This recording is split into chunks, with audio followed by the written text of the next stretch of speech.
Bueno, ahora sí, buenos días a todos y todas, bienvenidos. Antes de comenzar este encuentro virtual, queremos compartir algunas buenas prácticas para el desarrollo de este webinar.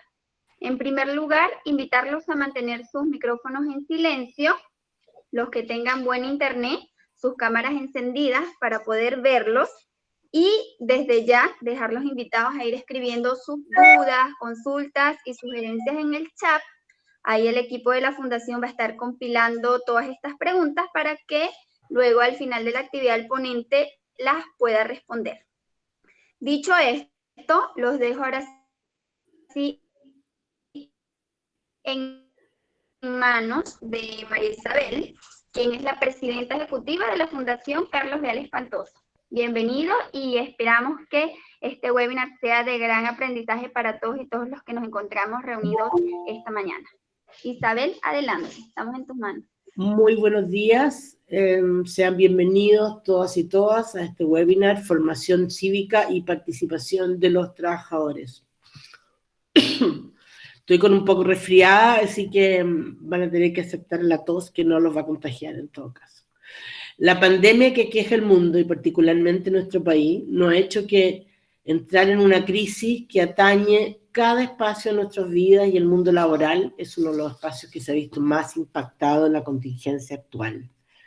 Pero esta crisis también nos entrega la posibilidad de transformar un problema en oportunidad y comenzar a pensar en forma distinta en la empresa y en el país que queremos en el futuro.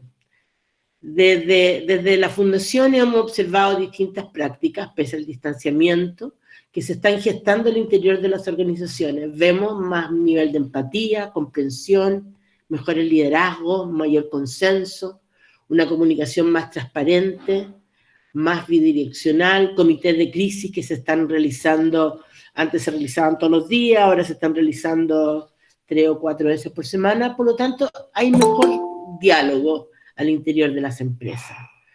Y yo veo que existe un COVID-19 antes y después, porque nos está llevando a tomar decisiones complejas, difíciles, está midiendo nuestro valor y está poniendo a prueba nuestra capacidad de resistir, liderar, reinventar, empatizar. Hoy está con nosotros Alejandro Fernández, actual director de la Fundación Pacto Social.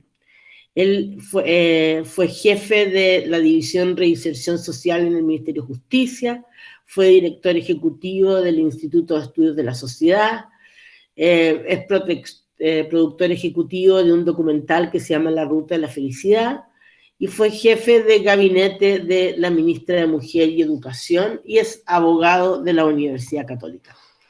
Alejandro va a abordar un tema que para quienes ejercen liderazgo es tremendamente relevante. En Chile vamos a ver muchas discusiones entre cómo las medidas para recuperar el empleo, los temas tributarios, el proceso constitucional y las 7 elecciones que vamos a tener en los siguientes 12 meses, que demandarán 17.000 candidatos que refuerzan el escenario volátil y cíclico complejo. Y para usted estar informado es un deber, es un desafío para quienes ejercen el rol de liderazgo dentro de las empresas, y aquí los sindicatos tienen un tremendo rol. La transparencia y la coherencia entre el discurso y la acción serán fundamentales para generar confianza. Espero que esta conversación los nutra y aprovechen de preguntar todo lo necesario. Es tremendamente importante ir informándose, tener más conocimiento y poder informar a otros. Por lo tanto, dejo a Alejandro Fernández, muchas gracias por acompañarnos y te dejo la palabra para esta selecta audiencia. Buenos días, ¿cómo están? Bueno, primero muchas gracias por la invitación. Bueno, estoy viendo que mi nombre aparece como Pollo Fernández. Veo que, no sé cómo se cambia, pero todos me pueden decir Pollo Alejandro con total confianza.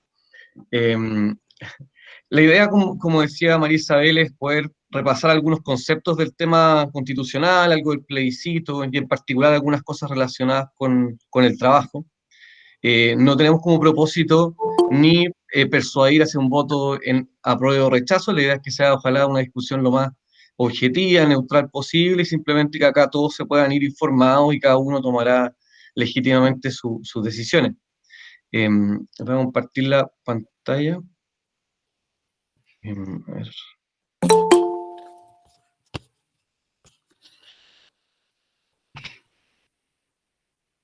A ver. ¿Me dicen, se ve la presentación? Ahora sí. Ya, perfecto. La idea de una presentación no demasiado larga para que también haya harto espacio para poder hacer preguntas, ¿ah? Así que la idea es que vayan anotando las preguntas. Ahora, si hubiese algo que directamente no se entiende de las cosas que estoy exponiendo, también por favor interrúmpanos para aclarar de inmediato. Parto hablando de la Constitución con este ejemplo del fútbol, porque creo que siempre es más fácil como graficarlo con cosas más cotidianas, ¿no? Porque voy al fútbol porque ¿qué pasaría si nos paráramos muchos jugadores en una cancha que no tiene límites, ¿cierto? No tiene reglas del juego, no tiene reglas respecto a qué cosas se pueden hacer o no hacer, no hay un árbitro, en el fondo no hay una NFP, no hay una FIFA, ¿cierto? Sin una institucionalidad detrás, la verdad que no se podría jugar fútbol, sería como un despelote, ¿cierto? Sería como esos partidos en el colegio, ¿no? En el recreo, que había muchos partidos al mismo tiempo, entonces es un desorden. Eso mismo lo podríamos aplicar a nuestra sociedad. eh, Podríamos decir que nos encontraríamos en una situación como de estado de naturaleza, han dicho algunos académicos, algunos intelectuales, ¿no? Imagínense que no hubiese Estado, que no hubiese un gobierno, no hubiese un poder judicial, no hubiese ningún tipo de ley respecto a nada, ¿no? Básicamente sería como la ley del más fuerte, ¿cierto? Realmente el que tendría las cosas, que podría acceder a ciertos bienes o tener más libertad, sería simplemente el que es capaz de oprimir a otros con fuerza. Entonces, bajo ese contexto de este como estado de naturaleza primitivo, es que se empieza como a crear el Estado, ¿no? Y se empiezan a crear como estas instituciones y estas constituciones, ¿no? Este es como el sentido, como uno diría, como original, ¿no? Y de hecho se llama justamente constitución porque lo primero que hace es como constituir poder, o sea, crea poder, ¿no? Porque sin una constitución, ¿cierto? Sin estas normas, como que no existiría ni el gobierno, ni el Congreso, nada, pero a la vez limita ese poder, porque tampoco nos sirve, ¿cierto?, darle un poder ilimitado, que es un poco como funcionaba antes, ¿cierto?, la monarquía absoluta, en que el monarca básicamente era todo, él gobernaba, fijaba las leyes, decidía como un poder judicial, tenía concentrado todo el poder. Bueno, y actualmente también lo vemos, ¿cierto?, en algunos gobiernos en el mundo, algunos países que tienen régimen,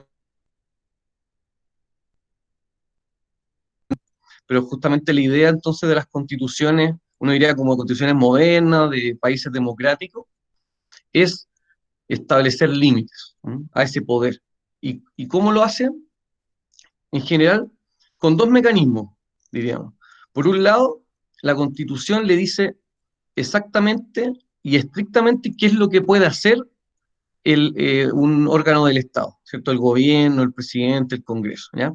Y por lo tanto, solamente el presidente, solamente los parlamentarios pueden hacer en el ejercicio de sus funciones aquellas cosas que la Constitución expresamente las dice, ¿eh?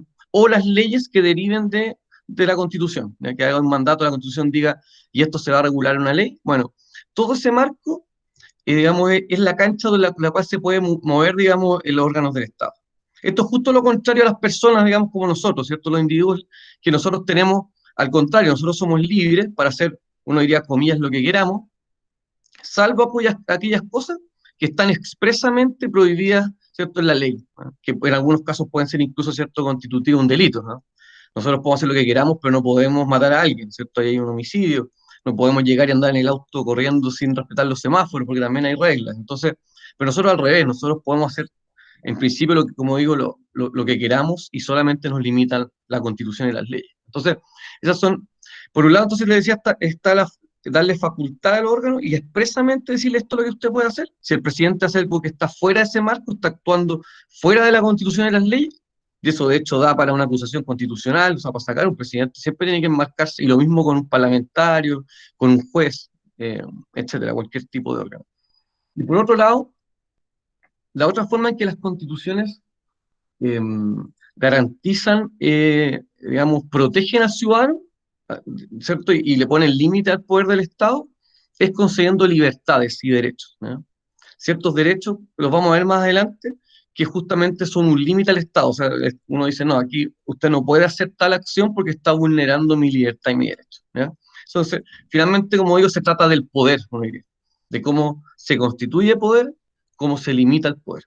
Y además otras formas de controlar el poder tiene que ver con la relación entre los distintos órganos del Estado, que también lo vamos a ver un poco adelante, que en el fondo cada órgano se relaciona, el Poder Judicial, con el gobierno, con el Congreso, y en cierta forma como que hay lo que se llama como contrapeso, peso y contrapeso. Se controlan uno al otro, ¿ah? Y eso también es importante. Acá no es que tengamos como una monarquía donde el presidente hace lo que quiere, sino que también está sometido a las leyes, está sometido, por lo tanto, a lo que pueda decir el Poder Judicial. Por favor, me van diciendo si voy muy rápido o cualquier cosa.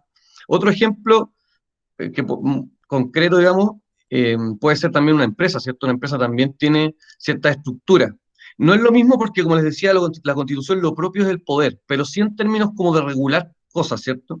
Una empresa tiene ciertas reglas, tiene un reglamento, ¿cierto? Hay una ley, ¿cierto? El Código del Trabajo y otro tipo de leyes que rigen, hay una cierta jerarquía, hay distintos órganos, como el sindicato, ¿cierto? Comités. Entonces también tiene esa lógica, por lo tanto, esas son las reglas del juego también en esa cancha. Uno puede hacer lo que quiera dentro de una empresa, ¿cierto? Entonces, en ese sentido, digo, como que puede ser un poco comparable, como digo, sin perjuicio que la naturaleza es muy distinta. Y la Constitución, además de, o sea, o vinculado con esa lógica de limitar el poder y constituir poder, es la norma más importante. Arriba dice CPR, que significa Constitución Política de la República, ¿ya? Esa es la Constitución. Entonces, por lo tanto, todas las otras leyes tienen que estar, digamos, deben ser coherentes con la Constitución, no pueden ir en contra de lo que dice la Constitución, ¿ya? Desde leyes como más importantes, que son estas leyes que vemos acá arriba, que son, básicamente, estas de acá son leyes que tienen lo que se dice quórum más alto, o sea, requieren mayor cantidad de diputados y senadores que aprueben la norma, ¿ya? Se hablaba mucho, ¿cierto?, a propósito de la reforma de pensiones, esta reforma que se hizo para poder sacar el 10%, ¿cierto?, de los fondos. Ahí se discutió qué tipo de ley era y por lo tanto qué quórum se necesitaba. Por ejemplo, en principio se votó como 3/5, ¿ya? ¿Qué significa 3/5? Bueno, básicamente, en el caso de la Cámara de Diputados, requería 93 votos de los diputados, y en el caso de los senadores, 26, ¿ya? 93 de 155 y 26 senadores de los 43 actuales, ¿ya? Básicamente eso, versus las normas ordinarias, leyes ordinarias, que se llama básicamente cualquier ley general, ¿cierto? Que ahí solamente se requiere lo que se dice mayoría absoluta, que es básicamente el 50+1. O sea, por lo tanto, y de los que están presentes en la sala, no los que están en ejercicio. Por lo tanto, pueden haber 100 diputados, ¿cierto?, en la sala, y con eso hay asistencia suficiente para hacer la sesión. Basta con 51 votos, la mitad más uno, para que se pueda aprobar una ley, ¿ya? Y después abajo tenemos otras normas que ya no son propiamente leyes, no las hace el Congreso, y no están limitadas, digamos, esto no están, porque las leyes solamente se pueden hacer las leyes que también dentro del marco de lo que dice la Constitución. Y después tenemos estos decretos, que son decretos supremos, que son decretos que son resoluciones de la autoridad, digamos, del Ejecutivo. Por ejemplo, cuando una ley encomienda un reglamento, dice, este tema que está en el Código del Trabajo se deberá, digamos, ejecutar, como que se hace la bajada más concreta en un reglamento. Eso se hace a través de un decreto supremo. Y ordenanzas y circulares, esto también aparece mucho cuando los alcaldes usan mucho estas funciones de las ordenanzas circulares, ¿cierto? Uno ve que a veces va caminando en la plaza y sale, no sé, prohibido tal cosa porque la ordenanza tanto que fue aprobada en el Consejo Municipal no permite tal cosa, ¿ah? Por ejemplo, no sé, se discutió, por ejemplo, cuando en Las Condes el alcalde quería prohibir fumar en ciertos espacios, como en las plazas. Y de hecho algunos dijeron justamente que era inconstitucional, ¿ah? Dijeron que en el fondo esa ordenanza iba contra la Constitución, porque reclamaban que el alcalde estaba tomándose atribuciones más allá de lo que le corresponde, ¿verdad?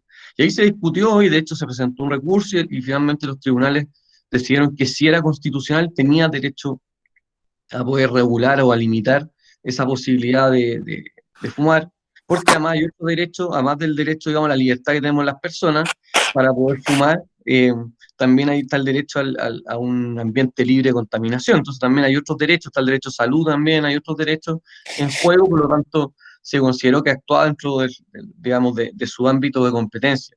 Pero este tema siempre son como controvertidos, ¿ah? No es tan fácil como decir esta ley sí o sí entra o no entra dentro de la Constitución, ¿ah? Por ejemplo, el aborto, lo cual también es interesante el caso del aborto o de la píldora del día después, porque muestra que también la Constitución en ciertas formas son dinámicas, o sea, independiente de que tienen ciertas normas escritas, la interpretación de esas normas da para finalmente ir resolviendo a veces en un sentido u otro, ¿ah? Por ejemplo, el tema de la píldora del día después se consideró contrario al derecho a la vida hace varios años, cuando recién se discutió eso, que está en la Constitución, el número 1, artículo 19, número 1. Y después, años después, ahora, cuando se tramitó la ley, ¿cierto?, con estas tres causales, se aprobó y se consideró constitucional, ¿no? Se vean que la misma, o sea, incluso esta ley lleva mucho más allá que simplemente una píldora del día después. De hecho, era derechamente aborto, pero causales excepcionales, y sin embargo, la misma Constitución, sin haber tocado el derecho a la vida, se consideró que sí estaba esa ley adecuada a la Constitución. Es que un poco para que nos imaginemos en concreto qué es la Constitución, ¿no? Bueno, hoy último tiempo se ve mucho en las calles, ¿cierto? Yo me acuerdo el paseo Humada, veía constantemente la Constitución que se estaba vendiendo. Lamentablemente no es tan fácil entenderla a veces porque es muy jurídica, entonces a veces uno la toma y como que la lee, claro, la encuentra como razonable, no dice ninguna locura, pero la verdad que cuesta entender qué efectos tiene o no la Constitución, ¿no? Y en eso, de hecho, yo recomiendo más comprar algún tipo de manual sobre la Constitución, ¿no? Por ejemplo, hay varios, de hecho, en las librerías, hay uno, no me acuerdo el nombre ahora, un librito naranjo que salió, bien, bien simple, que explica, como digo, más en castellano de qué se trata esto. Pero básicamente, para que se lo imaginen, este librito es chico, un librito que tiene 143 artículos, pues agregaron ahora último estos artículos a propósito del plebiscito, de todo el proceso. Tiene más de 40 reformas, eso bueno, sale siempre en la discusión, efectivamente se han hecho muchas reformas. De hecho, hay un tema interesante, que la Constitución que se aprobó en 1980, en el plebiscito que siempre hemos sabido que tiene bastante, digamos, irregularidades, ¿cierto? No, pero bueno, básicamente se hizo igual y se cumplió y se reconoció por la oposición finalmente como legítimo. Eh, Esa Constitución nunca entró a regir finalmente, como tal. O sea, obviamente la Constitución existe, pero exactamente se ha articulado nunca, porque el año 89 se acordó entre los distintos, digamos, posiciones políticas, se acordó una serie de reformas a la Constitución antes de entrar a regir, digamos, antes de empezar la democracia el año 90. Entonces, y ahí de hecho se hizo un plebiscito. De hecho, fue el último plebiscito que se ha hecho a nivel, digamos, como nacional, porque hay plebiscitos de carácter municipal que se han hecho, ¿ya? Pero de esa envergadura es el último que se hizo, imagínense, hace 31 años, hace mucho tiempo. Entonces ahí ya se acordaron una serie de reformas, porque la Constitución original era muy autoritaria, o sea, y eso no es un juicio de valor, digamos, sino que eso hay consenso, ¿no? Le daba, digamos, unas facultades muy fuertes, extraordinarias al presidente. De hecho, los estados de excepción como ahora, como el que estamos hoy día, ¿cierto?, le daba más derechos y libertades, limitaba incluso el recurso de protección, o sea, limitaba la posibilidad de cualquier ciudadano que se veía afectado un derecho en este estado de excepción de poder recurrir a un tribunal y todo. Entonces, era muy, le daba mucho más poder al Consejo de Seguridad Nacional, o sea, era muy, digamos, autoritaria, era un régimen como muy presidencialista, donde el Congreso tenía pocas facultades, más limitadas, y esto se reformó, como digo, el año 89, en el plebiscito. Por lo tanto, en el 90 ya partió una constitución modificada, bastante modificada. También se discutió un famoso artículo 8, que era un artículo que eh, limitaba la libertad, digamos, en términos ideológicos de los partidos políticos, ¿no? Básicamente era una norma que, si uno la busca, la lee, era bien como escrita más o menos a la medida de los partidos, uno diría como más marxista, ¿no? O sea, la lógica era súper como, casi explícito, decía como se prohíben los partidos que promuevan la lucha de clase, y qué sé. También se eliminó, o sea, no alcanzó a regir.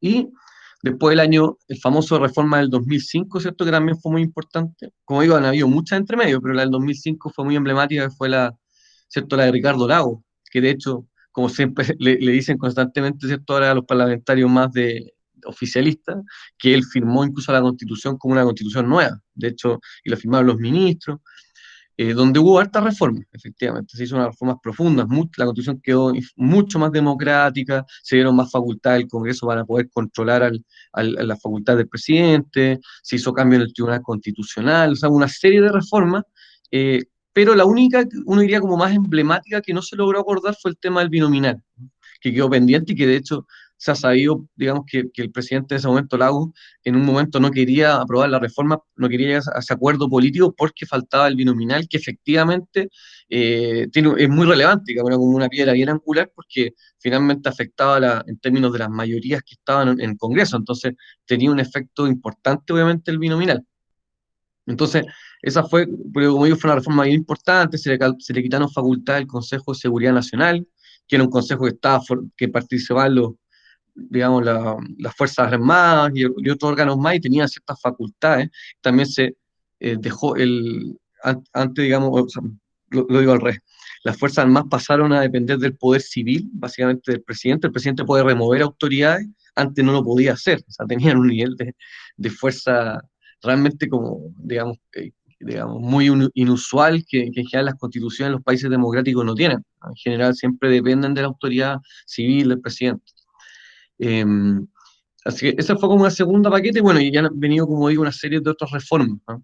Y si bien, claro, en ese momento hubo más o menos un cierto consenso de que había una, como comilla, una nueva constitución, por un lado no hubo plebiscito, cosa que hoy día se cuestiona por qué no se hizo un plebiscito, que podría haberle dado más digamos, lo podría haber legitimado más el cambio, pero además dejó ciertas cosas todavía, ciertas cuestiones que no hubo acuerdo para cambiarlas, que requerían necesariamente quórum muy alto, por lo tanto requerían los votos digamos, del oficialismo actual, ¿cierto?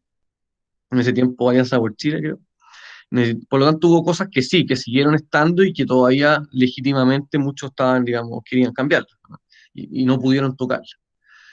Me extendí bastante, ahí da mucho el tema de las reformas. Bueno, ahí está, este es un índice súper simple, ¿no? Porque son 15 capítulos, como dice arriba, pero están como las bases de la institucionalidad, que vamos a ver después, nacionalidad y ciudadanía, el tema de los derechos y deberes, que es como el tema siempre más discutido, ¿cierto? Que más sale en el debate, y los poderes del Estado y otros órganos autónomos. Las bases de la institucionalidad fijan un cierto marco como ciertos principios, ¿ah? Aunque principios que también tienen una aplicación concreta, ¿ah? No es simplemente como una buena declaración así como queremos ser felices, sino que, por ejemplo, el hecho que diga que las personas nacen libres e iguales en dignidad y derecho, tiene efectos, ¿ah? De hecho, claro, hoy día muchas personas dicen, sí, relativamente, ¿ah? No somos exactamente todos iguales, es cierto, las oportunidades no son las mismas para todos los chilenos, pero por ejemplo, hasta principios del siglo XX, o sea, 1930 y algo, 1934, recién ahí empezó a votar la mujer en las elecciones municipales. O sea, no había ningún tipo de igualdad en derechos con el hombre y la mujer, ¿no? Y recién en 1949 se modificó la Constitución para que pudiesen votar en las elecciones presidenciales y parlamentarias. Y recién en el año 52, que fue la primera elección presidencial, que les tocó ya poder votar. No estamos hablando de tantos años. O sea, de hecho, personas todavía había, digamos, que les tocó esos hitos. Entonces, como digo, aunque parecen hoy día cosas un poco como declaraciones que ya podríamos decir que tienen menos sentido, la verdad que son relevantes. Lo mismo la esclavitud. Las personas nacen libres, o sea, eso inmediatamente deja fuera la posibilidad de la esclavitud. Chile fue de los primeros países a nivel mundial, que de hecho, si, entiendo como segundo a nivel mundial que declaró digamos, que terminó con la esclavitud, ¿ya? En 1823, o sea, muy al principio de la República. Entonces, bien, como digo, tiene consecuencias concretas. Chile es una república democrática, lo mismo. ¿Qué significa que sea república? ¿Ah? Por ejemplo, no puede ser monarquía. ¿Ah? Bueno, ¿qué países los que hay? Bueno, España, Inglaterra, ¿cierto? Tienen monarquía, por lo tanto ellos no son repúblicas morales, son monarquías constitucionales que se llaman, porque tienen rey, pero un rey que tiene limitadas sus funciones, no como las monarquías absolutas que les decía antes, que básicamente tenían poderes ilimitados, sino que tienen un rol específico, pero también hay un congreso, ¿cierto? En el caso, por ejemplo, Inglaterra tiene un parlamento, de hecho un sistema parlamentario, ¿no? Nosotros tenemos un sistema presidencial. Y democrático, ¿cierto? República democrática, que, digamos, el poder, en principio, ¿cierto?, reside en el pueblo. Y el pueblo, a través de distintos mecanismos, como en general la votación, entrega, digamos, el poder. Por eso se dice el mandatario, ¿cierto? El presidente, porque recibe un mandato del pueblo. Todo esto obviamente en un marco teórico y uno puede discutir el alcance de ese poder que tiene el pueblo, cuánto se puede limitar, cuánto sí, cuánto no. Estado unitario, lo mismo, esto también tiene consecuencias muy concretas que básicamente, si bien es un país que tiene regiones, ¿cierto? Y provincias y municipalidades incluso, es un solo estado, ¿ya? A diferencia, por ejemplo, de Argentina, que son varios estados, son los que se llaman sistemas federales. Lo mismo Estados Unidos, tiene un sistema federal, Brasil también, hay otros países que tienen ese sistema federales donde hay un país, obviamente hay como un gran, digamos, hay un gobierno, es un presidente, ¿cierto? En Argentina, en Estados Unidos, en Brasil, pero los estados tienen mucha más autonomía. Por ejemplo, en Estados Unidos, si bien aparece siempre el presidente, ¿cierto?, hablando muchos temas de Trump, la verdad que en muchos temas específicos de políticas como sociales tiene menos injerencia, ¿no? Tiene injerencia, claro, en temas de discusión como temas internacionales, ¿cierto? Obviamente todo lo vinculado a la guerra, tiene otras cosas de injerencia respecto como a las políticas más como general en términos de hacienda, ¿cierto? Pero en términos como de la política de salud o educación está mucho más limitado y de hecho por eso fue muy controvertido una reforma que hizo Obama, porque justamente él sí quiso establecer ciertos mínimos comunes para todos los ciudadanos, digamos, norteamericanos, y fue una controversia porque como que muchos consideraron que se estaba como extralimitando las funciones en un caso de un gobierno federal. En cambio, Chile es un solo estado, por lo tanto, tenemos un solo congreso. En los casos de los federales en general tienen un congreso a nivel, con pequeños parlamentos a niveles, digamos, estatales. En Estados Unidos hay varios órganos chicos en cada estado, tiene incluso como los poderes judiciales entre un estado y otro no son exactamente los mismos. Bien interesante eso. En un caso, en algunos estados se vota, por ejemplo, para elegir el juez o el fiscal, en otros casos no se vota, tienen muchas cosas distintas. Uno podría decir que no hay un Estados Unidos, son como muchos estados con muchas lógicas distintas. Acá, en cambio, tenemos un poder súper centralista, que también es un tema de debate, ¿cierto? Que si bien uno puede tener un Estado unitario, igual puede desconcentrar el poder y darle más atribuciones a los intendentes, ¿cierto? Que ahora se van a ser electos, a los mismos alcaldes, se puede como digamos, entregar poder a lo local. Chile es bastante centralista en ese sentido. El Estado está al servicio de la persona humana, esto es lo que se llama como el principio de servicialidad del Estado. También tiene ciertas consecuencias, claro, y uno la lee hoy día también dice, bueno, ¿qué significa? Sí, ¿no? Accedo a ciertos servicios del Estado, pero también tiene una lógica como bien, como una idea como más ideológica detrás, muy compartida hoy día en la sociedad moderna, ¿no? No digo en particular ideológica respecto a los que lo hicieron, respecto a que las personas no están jamás al servicio del Estado, de un proyecto como colectivo. ¿Ah? O sea, puede haber obviamente, claro, lógicas comunitarias, ¿cierto? Entender que somos una comunidad nacional, pero jamás usar a la persona como instrumento para conseguir ciertos fines como el Estado. Siempre hay que entender que la persona es el centro y por lo tanto el Estado tiene que trabajar para la persona. Y por eso lo que les decía al principio respecto a la limitación de los poderes del Estado. No puede ser un Estado ilimitado, que las personas, como digo, como que sirven al Estado, cosa que ha pasado en ciertos casos como experiencias más totalitarias, donde efectivamente la persona, finalmente la dignidad de la persona pasa a ser muy secundaria y más bien responde a un proyecto del Estado. Eh, la familia, el núcleo fundamental de la sociedad, esas son declaraciones que uno esperaría también como que tuviesen bajas más concretas en las leyes, incluso en los temas de trabajo, ¿cierto? Cuando uno discute, por ejemplo, el teletrabajo, las jornadas, todos esos temas, uno podría decir, bueno, si la familia es el núcleo fundamental, tenemos que pensar al momento de diseñar distintos tipos de leyes, cómo favorecemos que la familia, digamos, se fortalezca, es la primera educadora, por ejemplo, eso es una consecuencia del núcleo fundamental. Los padres son los primeros que tienen, digamos, derecho a educar a su hijo, ¿ah? En ciertos valores, etcétera. Y principio de juridicidad, que es un concepto medio, suena extremadamente abogadístico, pero es lo que les decía antes, como la lógica del Estado de Derecho, de que solamente los órganos del Estado pueden hacer aquellas cosas que están establecidos, digamos, en la Constitución y las leyes. Los poderes del Estado, esto, bueno, yo creo que mucho acá tuvimos educación cívica, ¿cierto? Y siempre salía este tema de los poderes del Estado. Bueno, y en general lo que estamos hablando, algo nos enseñaron en el colegio los que tuvimos todavía ese ramo. Y siempre hablamos de estos tres poderes del Estado, ¿cierto? El ejecutivo, legislativo y judicial.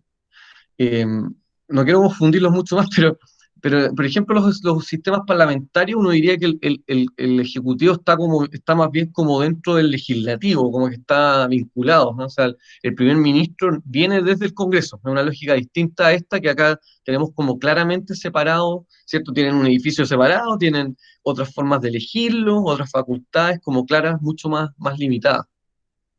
Y el Poder Ejecutivo recae en el presidente de la República, ¿cierto? Y que es jefe de gobierno, o sea, tiene, obviamente, desde todo ese, ¿cierto? Tiene, es jefe, digamos, respecto a los ministerios, a los servicios, etcétera. Pero también es jefe de Estado, que eso es interesante, que representa como al país completo. O sea, uno diría que incluso en ese sentido sí como que la autoridad del presidente tiene, uno podría decir, comillas, un poco más de relevancia que las otras autoridades de los otros órganos, porque hacia afuera él es el que representa a nuestro país. Pero, como digo, estos tres poderes no están uno sobre el otro, sino que están todos al lado. ¿Ah? Uno diría que si uno los pudiese poner, están los tres juntos, digamos, al mismo nivel, y entre ellos se vinculan. El Poder Legislativo, que es el Congreso, ¿cierto? Que tiene la Cámara de Diputados y el Senado. Cámara de Diputados, después de la reforma, ¿cierto? Son 155 diputados, ahora se está discutiendo nuevamente reducir la cantidad de diputados. Y el Senado, que antes eran 38, hoy día son 43, pero la reforma estableció 50. Por lo tanto, en la próxima elección ahora parlamentaria se van a completar esos cupos y quedarían en 50 senadores. Y ahí, bueno, siempre la primera facultad que uno más conoce es la facultad, ¿cierto?, de hacer leyes, básicamente reformar leyes, derogar leyes, ¿cierto? Derogar es básicamente eliminarlas, ¿cierto? Pero también tiene facultades, por ejemplo, en términos de las acusaciones constitucionales, ¿cierto? Que ahí, por ejemplo, pueden incluso destituir a una autoridad que ha ido contra la Constitución y las leyes. Existen también esas comisiones investigadoras que siempre aparecen, ¿cierto? Como el caso del Sename, por ejemplo, en el gobierno pasado, ¿cierto? Una comisión investigadora del Sename, y ahí pueden citar autoridades, hacer preguntas, pedir información, y después sacan cierto un informe con ciertas conclusiones, que puede dar lugar a otro tipo de acciones después de eso. Importante, la Cámara de Diputados y el Senado, no hay uno como que no hay tampoco uno más importante que el otro en principio. ¿Ah? Uno diría, tienen roles distintos, el Senado tiene una cierta tradición, ¿cierto? Como que tiene como una cierta como aura distinto, pero, por ejemplo, las leyes pueden comenzar a entrar por el Senado o por la Cámara de Diputados, ¿no? Y siempre van a pasar al otro igual, ¿no? Entonces, a veces pasan por la Cámara de Diputados, después al Senado, y después incluso vuelven a la Cámara de Diputados cuando le hicieron cambios. Incluso cuando no se ponen de acuerdo, pasa lo que se conoce como esas comisiones mixtas, ¿cierto? Cuando finalmente se rechazan los cambios que hicieron antes, se genera esa comisión mixta donde tienen que sentarse básicamente senador y diputado en una comisión, en una mesa, y ponerse de acuerdo en esas cosas. Y si no se ponen de acuerdo, bueno, no hay ley. Pero como digo, no es necesariamente uno más importante que el otro, sino que tienen facultades distintas. El Senado, por ejemplo, tiene ciertos roles que no tiene la Cámara de Diputados en nombrar ciertas autoridades. La Cámara de Diputados tiene un rol en la acusación constitucional, parte de la acusación de los diputados, y el Senado resuelve más bien una especie como de juez, diríamos. Pero nuevamente no hay la lógica como de jerarquía. Y el Poder Judicial, bueno, que lo conocemos, ¿cierto? Que en general conoce los juicios y resuelve, básicamente, ¿cierto? Es el órgano que le corresponde cualquier tipo de tema sometido, digamos, a su conocimiento, tiene que resolverlo. En general, uno habla de cierto de conflicto entre personas, ¿no? Que son sometidos a decisión, pero claro, incluso hay algunos trámites que están establecidos en las leyes que no necesariamente son conflictos, pero que igual requieren una tramitación ante el Poder Judicial. Y ahí siempre, claro, tenemos como ahí sí es muy jerárquico, eso es importante. Acá la diferencia, lo que le decía con el Senado y la Cámara de Diputados, eh, acá la Corte Suprema es digamos, el órgano que está arriba, primero en la cima, ¿no? Después vienen las Cortes de Apelaciones que hay en todas las regiones, y después vienen, bueno, los tribunales inferiores, que la verdad que ahí hay un montón de distinciones que uno puede hacer, pero la verdad que no sé si era el caso, pero claro, están los juzgados del trabajo, por ejemplo, ¿cierto? Juzgados de familia, juzgados civiles, están los tribunales, todo el ámbito penal que tiene otra estructura, ¿cierto? Los juzgados de garantía y los tribunales orales en lo penal, pero básicamente hay una estructura donde en general yo diría que siempre hay recursos, acciones para llegar a la Corte Suprema. Yo diría que, de distintas formas, uno diría que siempre puede como preparar como abogado para terminar en la Corte Suprema, que si bien es el último, digamos, instancia que resuelve, eh, no siempre hay instancias, bueno, los abogados que siempre precisan ese concepto, pero bueno, siempre en general la última palabra. pero lo que resuelve no tiene efectos como permanentes. O sea, los jueces podrían fallar, seguir fallando distinto al criterio de la Corte Suprema y van a tener que volver a la Corte Suprema constantemente los juicios para que ellos, si que mantienen la misma interpretación, sigan fallando en un sentido. En Estados Unidos, por ejemplo, la Corte Suprema fija, la interpretación tiene efectos generales, ¿no? La Corte Suprema decide que la píldora del día después va contra el derecho a la vida, contra la Constitución, y ese fallo establece, o sea, queda como con efecto general como si fuera una ley. De hecho, muchos cambios en Estados Unidos se han hecho a partir de la Corte Suprema, ¿no? El tema de la esclavitud y muchos otros derechos, incluso o libertad, el tema del matrimonio y otras cosas se han discutido, ha sido más bien fruto del fallo de la Corte Suprema que el Congreso, digamos, se han establecido como leyes, comillas, desde la Corte Suprema. Por eso es súper relevante en Estados Unidos la composición de la Corte Suprema. Para los presidentes, de las cosas más importantes que hay es cuánto le va a tocar a ese gobierno nombrar. Bueno, de hecho, eso también es interesante, como les decía, a propósito de estos pesos y contrapesos.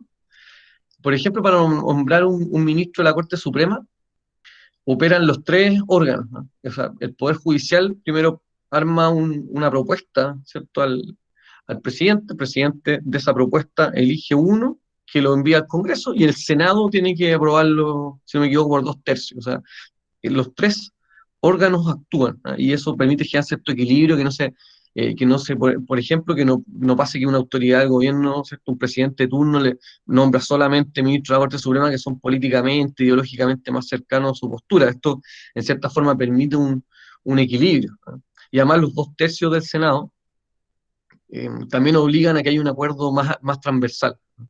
El último, en general, tradicionalmente, se lograron esos acuerdos. O sea, era muy raro que se cuestionara el nombre, porque además el presidente en general chequea antes con los parlamentarios, como que hay una conversación un poco por debajo antes de mandar el nombre para que no rebote, digamos, para que se apruebe. Pero los últimos años sí hemos tenido ya un par de casos en que se ha cuestionado, digamos, a las propuestas que ha hecho el presidente y que no se ha aprobado. Y claro, ahí también hay un tema de injerencia de un poder en otro, porque no se han aprobado cuestionando fallos que han tenido esos jueces, cosas que han dictado en su carrera. Y claro, es bien discutible, porque uno dice, los parlamentarios no dirían por qué estar afectando la autonomía del Poder Judicial. El Poder Judicial, si actúa dentro de la ley, está bien, no tienen por qué ellos empezar a decir cómo tiene que fallar o no. Es importante siempre como mantener esos límites. Acá hay otros órganos más, la verdad que son varios más, pero Tribunal Constitucional que siempre aparece, ¿cierto?, como constantemente en las discusiones, porque básicamente es el órgano que se preocupa, digamos, vela porque las normas estén adecuadas a la Constitución, o sea, para que se cumpla esa pirámide, ¿no? Hay otros órganos que también tienen injerencia en esa constitucionalidad, misma Corte Suprema, la Contraloría, también tienen otras funciones que se preocupan de que las distintas normativas no vayan contra la Constitución.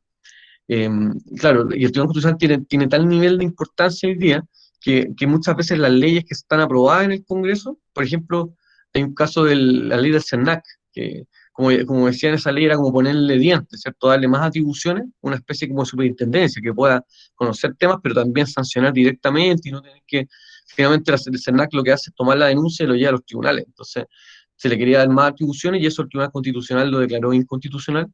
Nuevamente súper interpretable, ¿eh? Ellos dijeron que afectaba el debido proceso, ¿no?, el que hay un juicio, pero son cosas súper discutibles. O sea, otra composición del tribunal podría haber dicho que la norma era totalmente legítima, era constitucional.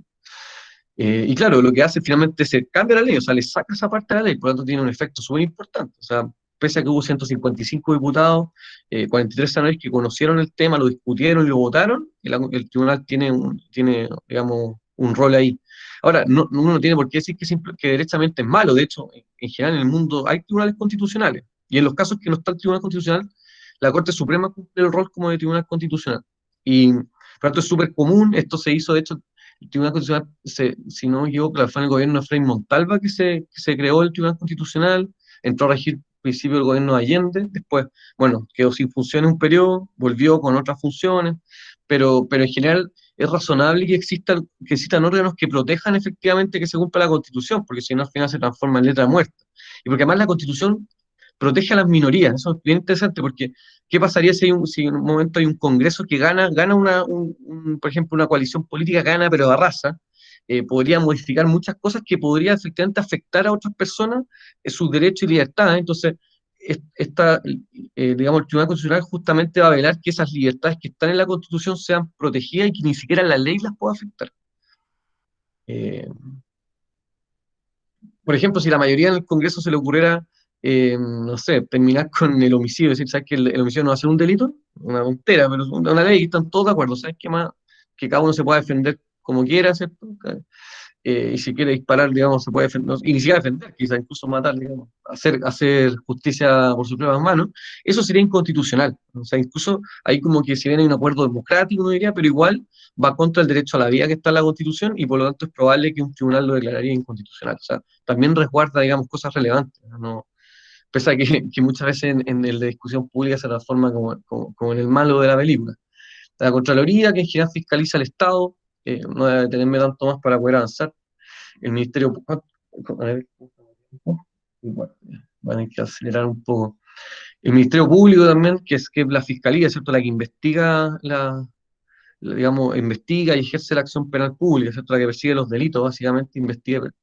Ellos, por ejemplo, ¿por qué autónomo esto es importante? El Ministerio Público y todos estos órganos podrían estar o no en la Constitución. ¿Por qué está el Ministerio Público, por ejemplo, en la Constitución? Porque la idea es que tenga suficiente autonomía e independencia de los otros poderes, ¿ah? Para que pueda investigar a un ministro, ¿cierto?, del gobierno, a un juez del Poder Judicial, un parlamentario, sin depender de ellos. Porque si estuviera fuera de la Constitución, necesariamente se vincularía a alguno de estos órganos, en este caso debiera ser vinculado al Ministerio de Justicia, por ejemplo, como es el caso de la Defensoría Penal Pública.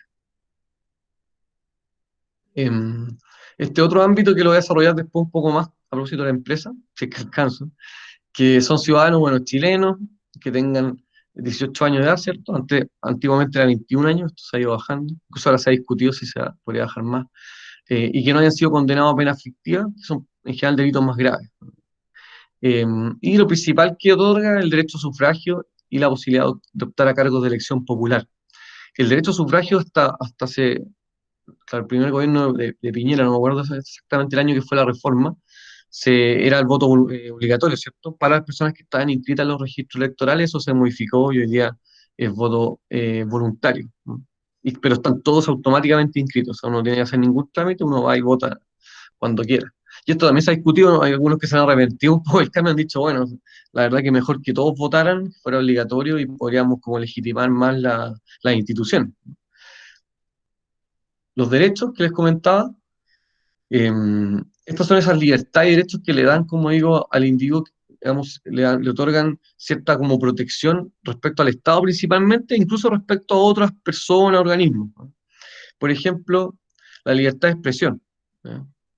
Uno puede decir lo que uno quiera decir, independientemente que puede tener consecuencias posteriores, ¿cierto? Si uno imputa un delito a una persona y dice usted cometió un delito, no lo hizo, tiene consecuencias, pero en principio uno puede decir, digamos, con libertad su opinión. Lo mismo la prensa, ¿cierto? También no tiene mayores límites la libertad de prensa, ¿no? Salvo que genere, digamos, un daño específico, ¿cierto?, a una persona, que eso sí tiene posibilidad de compensar. La libertad de enseñanza, que también es muy importante, que es la posibilidad que hay en distintos proyectos educativos, y en el caso de Chile se interpreta como con mucha fuerza esa libertad, tanto así que cualquier persona puede desarrollar un colegio, y tiene que cumplir obviamente ciertas condiciones, pero incluso podría no cumplir esas condiciones, enseñar en su casa, bajo el principio de libertad de enseñanza, pero después esos alumnos tendrían que dar exámenes libres en otro colegio, pero a ese nivel llega, digamos, la libertad de enseñanza. El debido proceso, que les contaba, que básicamente todas las personas tienen derecho, que no pueden llegar y ser sancionados, digamos, arbitrariamente, ¿cierto? Sino que tienen derecho a un juicio, ¿cierto?, a tener posibilidad de presentar acciones, de tener un abogado, y lo que les decía recién, este derecho a voto, de ser candidato. Y estos generalmente son los que causan más, como decía, interés. Pero los anteriores son los que están en todas las constituciones, básicamente. Uno diría que desde las más antiguas, la Constitución de Estados Unidos, que es la primera constitución escrita, de 1789, ha tenido cambios. Ella básicamente era eso, regular los poderes del Estado y algunas libertades que después se han ido agregando, de hecho, más libertades. Sí, de hecho se empezaron a hacer, en la enmienda empezaron a agregar estas libertades. Y en general las constituciones más antiguas se quedan ahí, digamos, ¿ah? El tema de los derechos sociales empieza como a aparecer a partir del siglo pasado, en el 1900, como que empieza a generarse la lógica de los derechos sociales, culturales, económicos, sociales y culturales. Y una de las lógicas detrás de esto es que para poder ejercer de verdad los derechos civiles que veíamos recién, esas libertades, necesitamos ciertas condiciones mínimas, básicas. Por ejemplo, está el derecho a trasladarse, la libertad de tránsito. Uno dice, bueno, si puedo tener esa linda libertad de tránsito, pero si no tengo recursos, bienes para poder moverme, ¿cierto? Ni siquiera dentro de mi país, si no tengo recursos para ir digamos, tengo el derecho a ir a Arica, pero si no tengo la plata, digamos, ¿no? Entonces, necesitamos, estoy diciendo una cosa, digamos, simplificando, pero básicamente es la lógica de poder, digamos, de garantizar ciertas condiciones sociales y económicas básicas, ¿no? Bueno, y como digo, este tema da para mucho debate. Hay algunos derechos que están en la Constitución hoy día, obviamente siempre se discute el alcance de eso, ¿no? Cuánto significa finalmente que esté o no en la Constitución actual, cuánto se podría significar un cambio constitucional en términos de que estén presentes. Pero en general yo diría, yo estuve analizando distintas constituciones, vinculándolo con los países que tienen mejor índice de desarrollo humano, el IDH que se llama. Y revisé, por ejemplo, Noruega, que si no me equivoco era el primero, Alemania, por ejemplo, las constituciones, ¿cómo decir? Son los que tienen mejor calidad de vida objetivo, ¿cierto? En términos de salud, trabajo, educación, etcétera. Y sin embargo, sus constituciones son muy, digamos, acotadas y en términos de derechos sociales dicen muy poco, ¿no? Muy poco. De hecho, Alemania dice que es un Estado social de derecho, pero no dice, ni siquiera declara los derechos sociales. Noruega creo que ni siquiera los tenía. Eh, Sin embargo, tienen muchos derechos, o sea, en la práctica sí hay muchas garantías.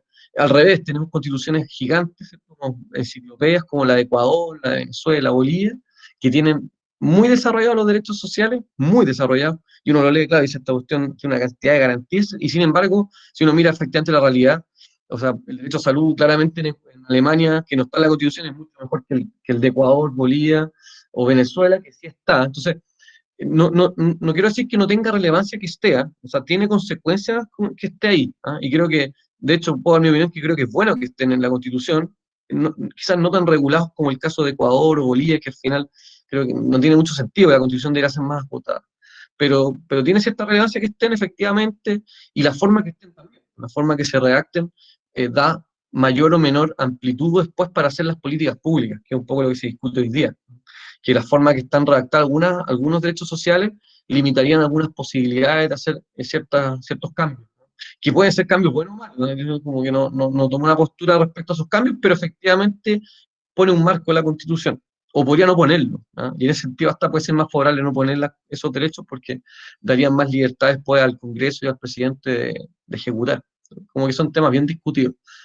Y el derecho de los trabajadores en particular en la Constitución, hay tres cosas que se refieren al tema del trabajo, que es bastante, porque son 19, como 24 derechos, algo así, creo, libertad y derechos que están enumerados. No, 26, creo. Bueno, lo voy a revisar. Está la libertad al trabajo y su protección. Toda persona tiene derecho a la libre contratación y a la libre elección del trabajo con una justa retribución. El derecho a la negociación colectiva, ¿cierto? La negociación colectiva con la empresa en que laboren es un derecho a los trabajadores. Entonces, les podemos después enviar quizás la Constitución y en particular quizás un marcado, digamos, estos derechos para que los puedan leer con más detalle, pero no quiero detenerme demasiado para alcanzar a avanzar. Derecho y libertad de sindicalización, ¿cierto? Que también otra vez se ha discutido la libertad que tienen los trabajadores, ¿cierto? De poder afiliarse. Ahora, esto en general, en alguna parte leí hace poco que es bastante recurrente en las constituciones esa libertad de afiliación. Y el recurso de protección permite defender esas libertades que están en la Constitución, ¿no? Porque el recurso de protección no protege todos los derechos y libertades que están en la Constitución. Pero, por ejemplo, la libertad de trabajo. Por ejemplo, las personas privadas de libertad tienen libertad de trabajo, no pueden obligarlo a trabajar. Por lo tanto, un ejemplo se me ocurre así. Por lo tanto, si los gendarmes le obligaran a trabajar, ¿cierto?, dentro de la cárcel, él podría presentar un recurso de protección y efectivamente el tribunal lo debiera acoger y por lo tanto amparar la libertad de trabajo. Esto obviamente da para muchos más casos, ejemplos, pero eso es. En otras constituciones el derecho al trabajo, bueno, pues, a propósito les comentaba, miramos algunos países, la verdad que uno puede seleccionar otros, pero en términos del desarrollo, países desarrollados, en Europa, Estados Unidos, y algunos ejemplos de Latinoamérica. Por ejemplo, Uruguay en general como que tiene ese cierto, digamos, más o menos referente en algunos temas de trabajo. Y claro, Alemania, por ejemplo, claro, no tiene como el derecho al trabajo ni nada parecido, sino que en general protege el trabajo, o sea, prohibición del trabajo forzoso, libertad de profesión y algunas otras garantías mínimas en la Constitución. Dinamarca, que es uno de los países más desarrollados, como se fijan, solamente tiene una mención, estos números que pusimos al lado es como la mención. Esto pueden revisarlo, ¿no? Hay una página en Google una página web que tiene la mayoría de las constituciones, se puede buscar. Y si uno googlea cualquiera de estas, va a aparecer también sola. Estados Unidos tiene muy poquito también, básicamente la prohibición del trabajo forzado. Uruguay, como ven ahí, desarrolla más los temas, tiene el tema del descanso, distribución del trabajo y otro tipo de cosas, derecho a huelga, que también es un tema discutido, ¿cierto?, en nuestra Constitución, porque no está declarado expresamente, siempre el juicio que algunos han entendido que sí está. Ecuador, que se fijan, tiene casi 80 veces la palabra derecho, y tiene el derecho laboral como tal, como un derecho social. Usted tiene derecho a trabajar, eso en general no lo ponen las constituciones. Y Venezuela lo mismo, tiene un poco menos, tiene 30 veces la palabra y también es un derecho social. Pero que, como les digo, claro, en este tipo de ejemplos uno sabe qué consecuencias concretas puede tener. No sé si uno puede obligar a una empresa, digamos, a que lo contraten o al Estado. Entonces ahí yo creo que es más bien limitado el alcance. En cambio, las otras cosas como libertad de profesión, prohibición de trabajo forzado, incluso una atribución justa, esos principios, derechos, sí pueden tener cierto como efecto correlato en una ley o en otro tipo de decisiones. Y hay un concepto que se vincula mucho y que es propio natural de la empresa, que es la ciudadanía de la empresa, que eso es un tema que ha empezado como a discutirse el último tiempo, y que básicamente es que el trabajador no pierde sus derechos ciudadanos dentro de la empresa. Todos estos derechos y libertades de los que estábamos hablando, siguen estando, esté en la calle, ¿cierto?, esté dentro de la empresa. Y eso tiene ciertas consecuencias, porque, por ejemplo, bueno, aquí vamos a ver, estas son principalmente las que ha habido como un cierto consenso de que son las mínimas que sí o sí tienen que reconocerse dentro de la empresa. Esto lo sacamos de un dictamen digamos, de la División del Trabajo, para buscar cierta objetividad, porque evidentemente pueden ser muchos más. Pero esos son los que encontramos mínimos, por lo menos, como digo, sin prejuicio que uno pueda aplicarlos todos. Y tienen consecuencias, por ejemplo, el tema de la intimidad personal, ¿no? Es un tema súper controvertido cuando, no sé, por poner cámaras en la empresa, ¿cierto? Que estén ahí, no sé, o la revisión de la persona para ver qué cosa entró, qué cosa sacó, digamos, de la empresa, todo ese tipo de cuestiones tienen digamos, tienen una, digamos, ¿cómo se llama? Podría afectar un derecho, digamos, constitucional, ¿no? Por supuesto que hay ciertos derechos que existen respecto al empleador, a fijar reglas y todo, que no afectan necesariamente un derecho fundamental. Eh, y respecto a la ciudadanía, claro, la ciudadanía uno podría decir que son libertades y derechos, pero también es la participación, ¿no? Ejercer ciudadanía es ejercer participación. Y en la legislación chilena, la verdad que hay poco de participación. Está el tema, ¿cierto?, de la participación en las utilidades, pero que en general, que ustedes saben, no se utiliza mucho. O sea, se pone esta utilidad garantizada, ¿cierto?, en el contrato, que al final en la práctica como que no es probablemente una participación en la utilidad. Comités paritarios de higiene y seguridad, que ustedes, bueno, imagino participan en general activamente en eso, y que entiendo funcionan y son más activos. Estos comités, por lo que he visto, en general tienen digamos, son poco utilizados, que son los comités bipartitos de capacitación y que están en la ley. Y que yo creo que tienen bastante valor esos comités, porque muchas veces se toman decisiones en términos de las capacitaciones, considerar a los trabajadores. Estoy casi a las 10:30. Ya, bueno, hay que acelerar más todavía. Y uno puede también tomar otras formas que se llaman convencionales, en el fondo de acuerdo. Uno puede generar, aparte de los que permite la ley, obviamente, o que establece la ley, uno puede inventar, ¿cierto?, otras formas de participación. Uno puede crear comisiones especiales, ¿cierto?, adentro, comités de empresa para ver ciertos temas específicos, incluso algunas empresas pueden participar a algún trabajador en el directorio, sin voto, pero por lo menos participar, escuchar las decisiones, o participar en las planificaciones anuales, ¿cierto?, porque obviamente el trabajador está ahí en terreno, digamos, y puede levantar un montón de puntos que a veces son como invisibles o puntos ciegos para los que están en la gerencia o en el directorio. Y pongo este cuarto punto, que es el tema de las cooperativas, que imagino lo vieron ahora estos últimos días, ha salido bastante, ¿cierto?, la discusión que es la cooperativa que se armó en el sur, en Frío Sur, ¿no? Es bien interesante porque es una participación donde los trabajadores hicieron una cooperativa y esa cooperativa tiene ese 20% de la empresa, ¿no? Entonces ahí sí hay una participación real en términos de utilidad y también en participación en términos de la toma de decisiones, ¿no? Entonces, le da, eso sí como que es más sustantivo. Esto es convencional porque es de acuerdo, ¿no es cierto? Que hay que generar un diálogo, una negociación con el empleador para poder acceder, digamos, a un tipo de participación como esa. Pero parece un buen ejemplo y en general, de hecho, ha tenido súper buena como recepción en la opinión pública, incluso en algunos empresarios. Puede ser un buen camino el tema de las cooperativas. Em, bueno, de hecho, bueno, di un poco por hecho el tema de la cooperativa, no lo voy a desarrollar mucho, pero básicamente es una forma de empresa, podríamos decir, ¿no? Donde los trabajadores son básicamente los que manejan esa empresa, ¿no? Así como bien en simple. Pero la ciudadanía en la empresa no solamente son derechos y libertades, sino también efectivamente se manifiesta en diálogo, ¿cierto?, dentro de la empresa, participación, una mirada conciliadora, solución pacífica.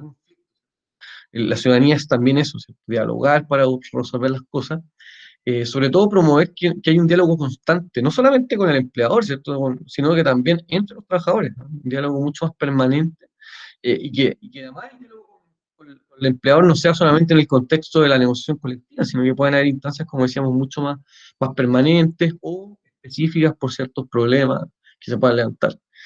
Eso, básicamente, para el tema constitución y empresa y trabajo, y ya para ir más rápido, les quiero explicar en simple el proceso constitucional que se nos viene a hacer ahora el 25 de octubre, que parte con este plebiscito del apruebo, rechazo y convención constitucional. Lo voy a poner en la siguiente lámina, y elegir el órgano que haría esa constitución. En abril se elegirían los convencionales, ¿ya? Que se elegirían básicamente las personas que harían la constitución. Eh, Empezaría más o menos en junio aproximadamente a funcionar este órgano, que es una especie de congreso. Eh, el plebiscito salía, sería en agosto, el plebiscito salía un referéndum, en el fondo es como lo que se hizo en el año 89, que se decide ya cuando está la propuesta lista, ¿no? Ellos trabajan, digamos, esta convención constitucional, prepara la propuesta, que tiene como 9 meses, extendible a 12 meses, o sea, un año, ¿cierto? Y uno tiene que pensar que se van a gastar el año por lo menos. Entonces terminarían como en julio de 2022, le harían, por lo tanto, nuevas autoridades, ¿cierto? Nuevo presidente, y nuevo Congreso. Y después tienen que, bueno, convocar al plebiscito, ¿cierto? Hay un par de meses entre que preparan, digamos, esta convocatoria, tiene que haber una campaña, ¿cierto?, para que las personas se informen de qué se trata. Y si se aprueba, en este que es voto obligatorio, a diferencia de ahora que es voto voluntario, si se aprueba por una mayoría 50+1, ¿cierto?, la mayoría de la gente lo aprueba, ya pasa a ser probablemente una constitución y ahí entraría en vigencia aproximadamente septiembre del 2022. Todo esto son aproximados, o sea, los primeros dos no, pero los otros son más aproximados porque podrían ser un poquito antes que se constituyeran, podrían terminar la constitución en 6 meses, no tienen por qué tomarse el plazo máximo tampoco, pero uno tendría que pensar que van a usar los tiempos máximos porque es difícil hacer una constitución, por lo tanto terminaría en septiembre de 2022, más o menos, ¿no? Estamos hablando, claro, justo 2 años más, ¿no? Todo esto, obviamente, en la eventualidad de que gane el apruebo, ¿cierto? Estos son los dos votos que van a estar el 25 de octubre. Uno puede votar por las dos, o puede votar solamente uno, obviamente eso es libre. El apruebo rechazo, ¿cierto? Que el apruebo abre el proceso constitucional, digamos, para la elección de los convencionales y todos estos tiempos que les mostré recién. Y el rechazo, en cambio, sigue rigiendo la constitución actual y no hay ningún cambio, ¿ya? O sea, no hay ningún cambio, no. Y pueden haber igual reformas en el Congreso, pero ya no hay cambio en el sentido de seguir esa línea de tiempo que les mostraba, sino que sigue con los tiempos normales del Congreso, que pueden evidentemente también acordar reformas, como lo hicieron en 2005, como se ha hecho en otros casos. Y el órgano que debiera redactar está la Convención Mixta Constitucional y la Convención Constitucional. Y para entenderlo bien es simple, la Convención Constitucional es muy parecido a la Cámara de Diputados. Son 155 convencionales, y se eligen por distrito, van con listas de partidos, coaliciones, muy, muy similar. Yo diría que es prácticamente igual, salvo porque tiene paridad de género, ¿cierto? La idea es que quede compuesta mitad hombre y mitad mujeres, y también porque le dan un poquito más de facilidad a los independientes para poder ser electos. Pero un poco más, porque tienen que juntar un poco menos de firmas y pueden armar listas, pero así todo uno tiende a pensar que el peso mayor estaría en los partidos políticos, que tienen obviamente una maquinaria, una capacidad de recursos que un independiente no tiene. Por lo tanto, podría repetirse incluso la proporción que hay hoy día en el Congreso. Lo que no quita, obviamente, que puede uno presentar gente más preparada para el tema constitucional de lo que está hoy día el Congreso. Eso no sé. Y la convención mixta, en cambio, combina digamos, sería mitad de los integrantes parlamentarios actuales en ejercicio, ¿cierto? Que ahí tendrían que ponerse de acuerdo ellos en esa mitad, en elegirlos, serían 86, claro, diputados o senadores, que lo eligen, como digo, internamente en el Congreso, y la otra mitad se elegiría igual en abril, bajo las mismas reglas que les decía como la Cámara de Diputados, solamente que menos, ¿cierto?, cupos por cada distrito, pero básicamente también las mismas reglas. Esos son los dos votos. Y esto importante que preguntan, sale muchas veces, que si el plebiscito salía, se rechaza esta propuesta de nueva constitución, sigue rigiendo la actual. Así está digamos, el proceso. Así de simple, digamos, no se abre un nuevo proceso, sino que sigue rigiendo la actual, como digo, sin perjuicio de que se pueden acordar reformas. Eso, básicamente, perdón porque me pasé un poco el tiempo, y quizá a veces hablé muy rápido, pero para que alcancen a hacer alguna pregunta, comentario. Sí, muchísimas gracias, Alejandro, por tu tiempo, por darnos luces sobre este tema que en verdad es súper complejo, poco desconocido y tan fundamental que todos conozcamos. Han llegado muchas dudas, muchos comentarios a través del chat. Vamos a tratar de orientar las preguntas desde el punto de vista laboral, que es como lo que nos convoca, y vamos a tratar de sacarte el mayor provecho desde esta arista. Entonces comienzo con la primera pregunta. ¿Qué rol tienen las empresas en materia cívica respecto a sus trabajadores? Yo diría que el principal rol es que los trabajadores conozcan sus derechos. Ahí hay un tema, una brecha importante. Claro, en general el líder sindical está mucho más informado, ¿no? Están más preparados, participan en más instancias, pero el trabajador, como uno diría promedio, que no está afiliado, que no participa en sindicatos, en general conoce por sus derechos tanto dentro del trabajo como fuera, ¿no? Hay mucho acceso, hay muchos temas relacionados con salud, con educación, etcétera, que uno no conoce sus derechos y por lo tanto no los ejerce, ¿no? Entonces, yo creo que ahí hay una responsabilidad importante de la empresa digamos, como digo, en enseñar los derechos, y además, obviamente, también hay un rol de ciudadanía de la empresa, ¿cierto?, que también favorecer que los trabajadores puedan participar en todas las instancias de discusión, digamos, como por ejemplo el plebiscito. Y frente a eso, Alejandro, ¿cómo pueden hacerlo las empresas? ¿A través de qué? ¿Capacitación? ¿A través de, no sé, permitir a los dirigentes sindicales como incursionar en esto? ¿Cómo lo hacen? Sí, a ver, bueno, yo creo que efectivamente la capacitación es un instrumento que existe, ¿cierto? Hay recursos, falta quizás partir por el que empujar esos comités de capacitación que mencionábamos, o sea, hay instancias donde también podrían proponerse ese tipo de cosas. Yo creo que efectivamente es un tema que quizás no se ha explorado mucho. Están las escuelas sindicales de la Secretaría del Trabajo, o sea, yo creo que espacio existen, está este espacio también, hay otras fundaciones, instituciones de la sociedad civil que están haciendo esto. Entonces, yo creo que hay oferta suficiente, pero yo creo que lo que falta es como activarlo desde la empresa, buscar esa oferta. Perfecto, muchas gracias. Y desde el rol de los dirigentes sindicales, ¿cuál es la función que cumple el dirigente sindical en la construcción de este diálogo, de este aprendizaje de educación cívica? Bueno, un rol importante el que, a propósito de la ciudadanía de la empresa, ¿cierto? Lo que decíamos, como que obviamente tiene un rol en el diálogo y la participación, como decía, no solamente en relación al empleador, sino también en términos de pares, ¿no? Falta probablemente generar ese diálogo y evidentemente el líder sindical probablemente el más propicio para generar esas instancias de discusión, ¿no? Y también, obviamente, hoy día muchos de los que están acá pueden cumplir un rol en sus propias empresas en bajar algunos de los conceptos que hoy día pudimos revisar rápidamente. Perfecto. ¿Y cómo podemos apoyar a difundir este conocimiento cívico? Teniendo en cuenta que, bueno, las empresas casi ninguna lo tocan, ya algunas personas han escrito también a través del chat que en la educación o en la enseñanza educativa tampoco está inserta la materia de educación cívica. Entonces, ¿cómo podemos hacer nosotros como ciudadanos para aprender sobre este tema?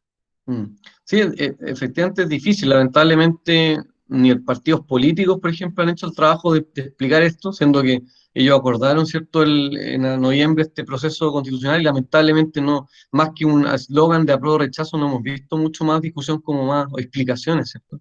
Porque al final la participación sin información no es auténtica participación, ¿no? Yo creo que más bien es como una mera validación de algo que ya se decidió. Entonces, efectivamente es difícil, hay que generar espacios de difusión. Yo creo, como decía, que hay muchas instancias, las universidades están haciendo mucho en eso.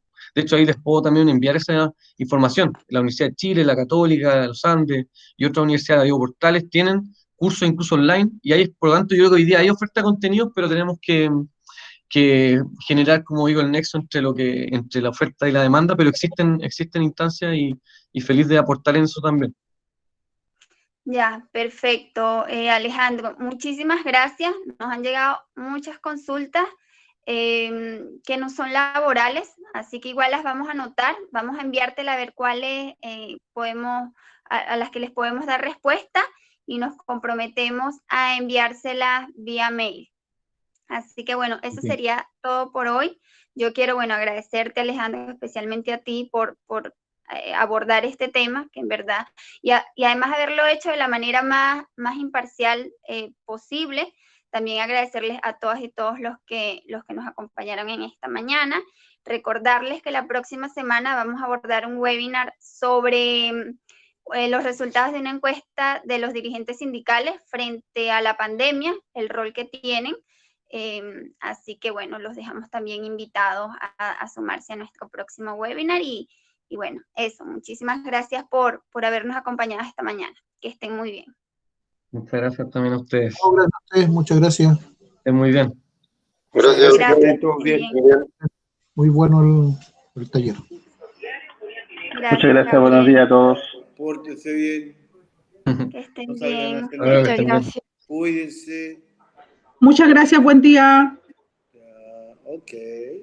Buen día a todos. Inglés, digo, ok. Gracias. Buen día, hasta luego. Muchas gracias, hasta luego. Hasta luego, papi, mami.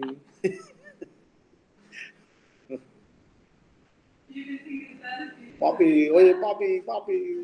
Voy a cerrar aquí mi cuenta. Chao, que estén bien. Chao, Cualquier cosa me pueden gracias. escribir, ¿ah? Después les pueden mandar el correo a Inés, para que Sí, si quieren perfecto. generar otro tipo de conversación y el taller, totalmente disponible, ¿no? Así que estén muy bien. Perfecto, Alejandro. Estamos en contacto. Gracias. Chao. Nos van a mandar la disertación, ¿cierto? Vamos a compartirles este webinar, el video. Lo vamos a subir a nuestra página web. Ya, perfecto. Muchas gracias. Que estén bien. Eso sería bueno, muchas gracias. Sí, que estén muy bien.